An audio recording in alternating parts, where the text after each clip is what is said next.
Okay, as you can see, we're looking at the unit study guide, and I don't think I gave you that before the break, but it is on my eClass page and it is also on my Google Classroom page.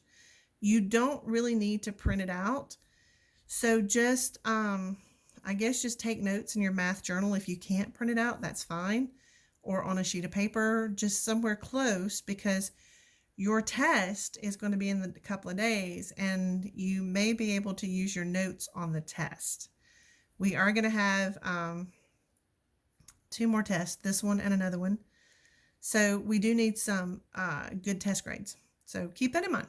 So let's get started. So number one says you earn $45 for mowing the neighbor's lawn.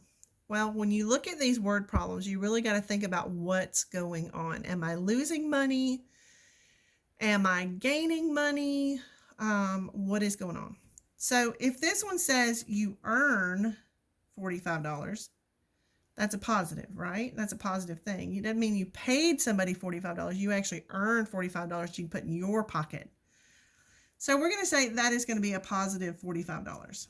Now, we don't have to write positive there. We just automatically assume that if there's no sign to the left of a number, it is assumed to be positive.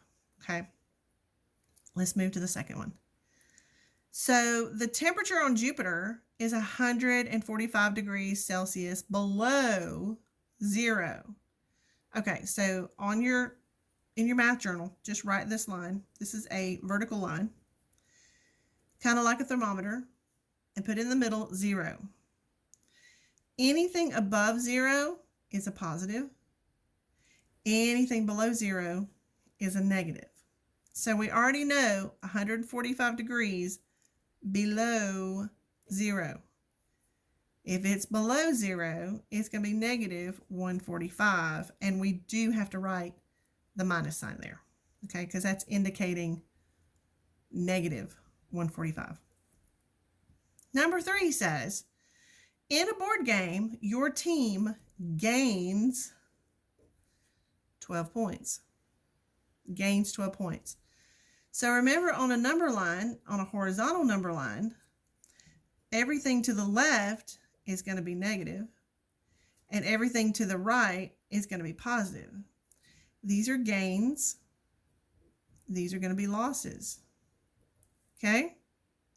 It says gains 12 points. So the answer to that is just going to be 12. Okay? Number 4, now we got to look at this right here, this above and below 0 thing. So we know that things at 0 are just plain old 0. There's no negative, no positive, none of that jazz. But if it boils, we know that the temperature is going up, right? So if the temperature is going up, 212 is way above 0. So we know that that's just going to be 212. Okay. Now, same thing here.